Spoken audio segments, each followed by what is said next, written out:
Night దొంగతనాలు, పగల్లో జరుగుతున్న దొంగతనాలు, రాబరీ, ఎక్స్టార్షన్కి మనం అడిషనల్ ఎస్పీ క్రైమ్స్ కిందకి సపరేట్ టీమ్ అరేంజ్ చేయడం జరిగింది. సో జరిగిన వెంటనే మనం యాజ్ యూజువల్ దీన్ని పర్సూ చేయడానికి స్టార్ట్ చేసాము. మనం ఓల్డ్ అఫెండర్స్ పైన ఆల్రెడీ నిఘా పెట్టాము కాబట్టి ఆ రోజు నైట్ ఎవరు లేదు అన్నది, ఆ రోజు నైట్ ఎవరు లేనది కూడా కొన్ని వెరిఫై చేయడం ఇదన్నీ చేయడం జరిగింది.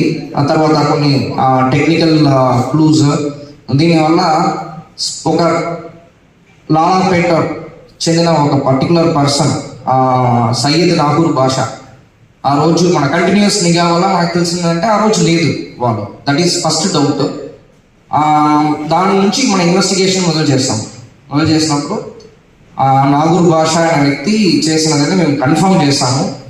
కన్ఫర్మ్ చేసిన వెంటనే మనం వాళ్ళతో పాటు కలిసి దొంగతనం చేసిన ఉప్పాల సురేష్, ఈ వ్యక్తి పైన కూడా, ఈ వ్యక్తి నల్లపాడు లిమిట్స్ స్వర్ణభారతి నగర్, ఈ మన సయ్యద్ నాగూర్ బాషా మన 5th లైన్ లాలాపేట, వీళ్ళిద్దరి పైన ప్రీవియస్ కేసు ఉంది కాబట్టి మనం 2 కూడా మనం నోటీస్లో తక్కువ, అంటే రీసెంట్ క్రైమ్స్ ఏం చేయట్లేదు 2023 తర్వాత. బట్ ఫస్ట్ అఫెండర్ మన నోటీస్లో ఉన్నారు కాబట్టి వాళ్ళని పికప్ చేసి వీళ్ళని కూడా పికప్ చేయడం జరిగింది. సో టోటలీ ఇతరుని మనం అరెస్ట్ చేశాము. సో 134 grams ఇంటాక్ట్గా రికవరీ చేయడం జరిగింది. Along with silver 1689 grams.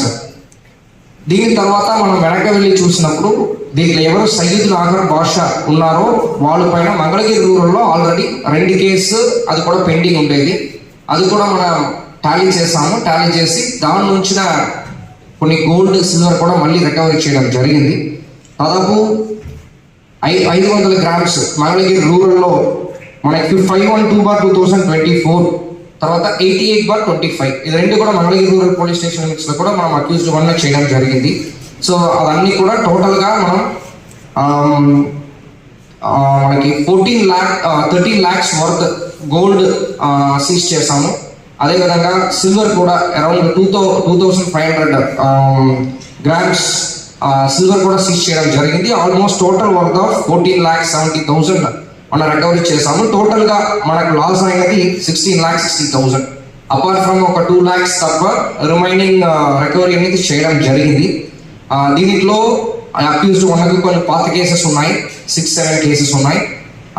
Accused 2 మన ఉప్పాల సురేష్కి 6-7 కేసెస్ ఉంది. సో ఈ దీంట్లో అక్యూజ్డ్ 3 and 4 బత్తుల గోపినాథ్ ఒక వ్యక్తిని అక్యూజ్డ్ 3 కిందకి యాడ్ చేసాం. ఉరాడి జనార్దన్ చెప్పి అక్యూజ్డ్ 4 వీళ్ళని కూడా యాడ్ చేయడం జరిగింది. ఈ 3-4 ఇతర దగ్గర నుంచే ఈ గోల్డ్ రికవరీ చేయడం జరిగింది. నేను అక్యూజ్డ్ 4 జనార్దన్కి ఎలాంటి కేసెస్ లేదు. మన బతుల గోపినాథ్కి మాత్రం కొన్ని లాటరీ యాక్ట్ సంబంధించిన కేసెస్ ఒక 3 కేసెస్ వరకు ఉంది. సో వీళ్ళిద్దరిని కూడా రిసీవర్ కాబట్టి అక్యూజ్డ్ కిందకి మనం యాడ్ చేయడం జరిగింది. ఓకే, సో ఇప్పుడు మనం చెప్పదలుచుకున్నది ఏంటంటే ఇప్పటి నుంచి ఎవరెవరు రిసీవర్స్ మీరు దొంగతనం చేస్తున్న గోల్డ్ని వెరిఫై చేయకుండా మీరు తీసుకుంటున్నారో వాళ్ళని కూడా మనం అక్యూజ్డ్ కిందకి యాడ్ చేస్తాం. ఓకే, అది మేము గతంలో 1 monthగా ప్రీవియస్ 2 కేసెస్ 3 కేసెస్లో కూడా ఇలాగానే చేస్తున్నాము, ఇది కంటిన్యూ చేస్తాం. సో ఎవరు కూడా వెరిఫై చేయకుండా గోల్డ్ని అనవసరంగా తీసుకోకూడదు అన్నది మనం క్లారిటీగా చెప్తున్నాము. అదేవిధంగా ఎప్పుడు చెప్తున్నది మళ్ళీ చెప్తాను, ఈ లాట్ హౌస్ మేనేజ్మెంట్ LHMSని ప్రాపర్గా వాడుకోండి.